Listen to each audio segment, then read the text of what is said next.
Bonjour et bienvenue à la Critique Exigeante. Pour le deuxième segment, les incontournables. Je rappelle, c'est quoi un incontournable pour moi? Ça se rapproche un peu d'un chef-d'œuvre. C'est une œuvre d'art, que ce soit un film ou un jeu vidéo, que j'ai refait peut-être trop de fois dans ma vie comparé à d'autres œuvres. Donc j'ai revu une fois par année, une fois aux 2 ans, mais que j'y retourne parce que c'est un incontournable pour moi. Ça fait un trop grand bien à mon âme, faut que je le revoie.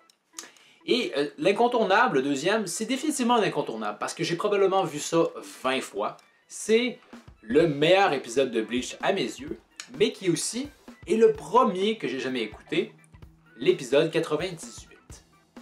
Donc, laissez-moi vous conter la petite histoire derrière ça.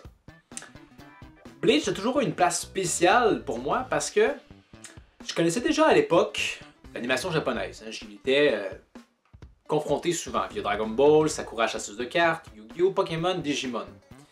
Et je regardais, ça me plaisait. Mais Bleach, c'est vraiment la première série qui j'ai revêtu l'habit d'otaku. C'est-à-dire qu'à l'époque, j'avais fait à peu près le tour de ce que je pouvais voir dans Dragon Ball et je me suis dit, j'ai envie de voir autre chose dans le même genre. Et le site sur lequel je téléchargeais les épisodes, ben, je voyais que Bleach était là, parce que Bleach à l'époque sortait encore d'épisode en épisode, et que justement, c'était rendu l'épisode 98. Je sais que Bleach avait quand même la bonne cote, et je me suis dit, pourquoi pas? Pourquoi pas l'épisode 98? Parce que le titre était accrocheur, hein? C'était Ichinozemaki versus Zaraki Kenpachi, un duel, la série va être capable de montrer ce qu'elle a dans le ventre, et ben, si ça me plaît, je vais continuer. Et ça m'a vraiment beaucoup plu. Et reprécisons-le encore une nouvelle fois, en dépit du fait que c'était un filler. Je le redis, les fleurs dans Bleach étaient de bonne qualité. Mais allons-y dans le détail. Pourquoi cet épisode-là, malgré tout, est demeuré mon épisode préféré? Je suis conscient que la nostalgie vient beaucoup jouer, mais je vais quand même essayer d'être le plus objectif possible. Donc allons-y avec l'aspect technique. Forcément à l'époque, j'étais un peu sur le cul. Je pense que c'était la première animée que j'écoutais qui était vraiment en haute définition, donc déjà là, la qualité me frappait au visage. Les couleurs étaient aussi beaucoup plus chatoyantes que dans Dragon Ball, donc ça faisait beaucoup plaisir à voir. Les jeux de lumière aussi semblaient un peu plus recherchés. Notamment, et je le redis, le Reiatsu arc-en-ciel d'Ichinozemaki va être le plus beau Reiatsu de toute la série, alors que ça vient d'un filler. Aussi, faut le soulever, la composition musicale, c'était bon aussi dans Dragon Ball ou d'autres séries, mais Bleach n'est pas sans reste. Quand il faut que ça soit épique, ça l'est, et quand il faut que ça soit triste, ça le fait très bien. Donc, déjà là, niveau technique, c'était excellent. On s'entend que Bleach, parfois, c'est capable de très bon et de très mauvais. Cet épisode-là reflète quand même assez bien la série, il y a des très beaux plans, mais aussi des plans un peu plus dégueulasses. Mais maintenant, au niveau, et c'est surtout le plus important, histoire-personnage. On arrive dans la dernière ligne droite de cet arc filler-là, l'arc des Bandos. Nos héros se confrontent à Ichinozemaki, qui est quand même pas n'importe quel sbire de carrière. C'est un peu son garde du corps, son bras droit ou gauche, dépendamment quel bras il était. Donc, c'est quand même des choses sérieuses.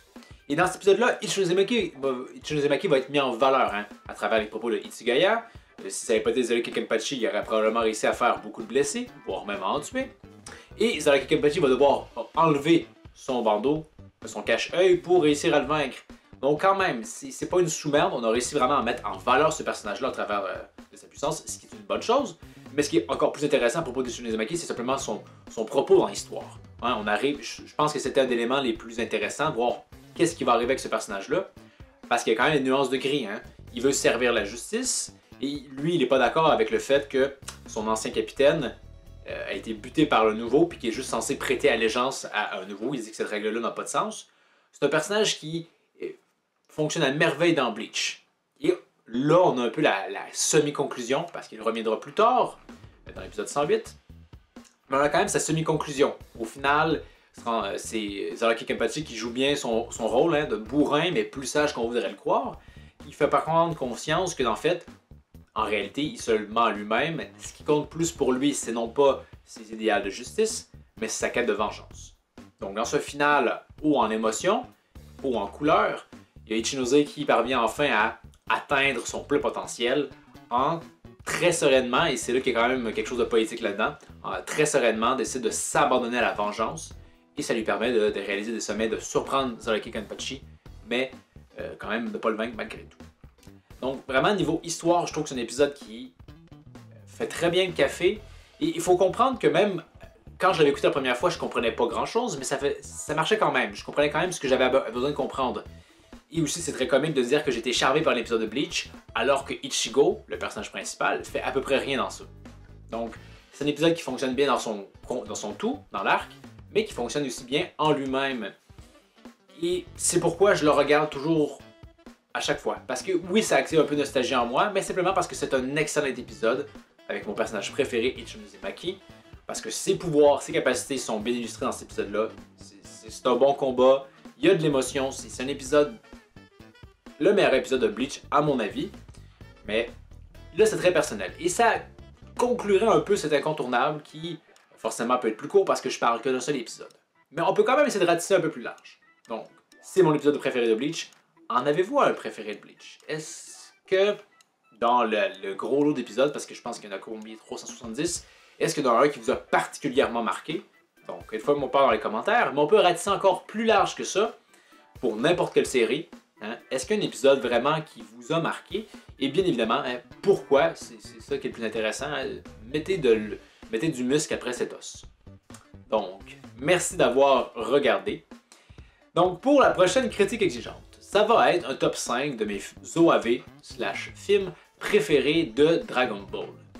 Donc, on retourne à Dragon Ball, j'avais jamais fait. C'est l'occasion de quand même de parler de choses intéressantes. Attendez-vous à un petit peu de Dragon Ball Super Bashing, c'est inévitable. Et après coup, hein, je pourrais faire une vidéo justement de mon top 5 films moins appréciés, limite détestés de Dragon Ball, j'allais dire Super, mais il y a aussi des films de Dragon Ball normal. Donc ça va être pour les 2 prochaines semaines. Donc merci d'avoir regardé, n'hésitez pas à commenter, partager, vous abonner, et le bon vieux tralala. Et je vous dis à la prochaine critique exigeante!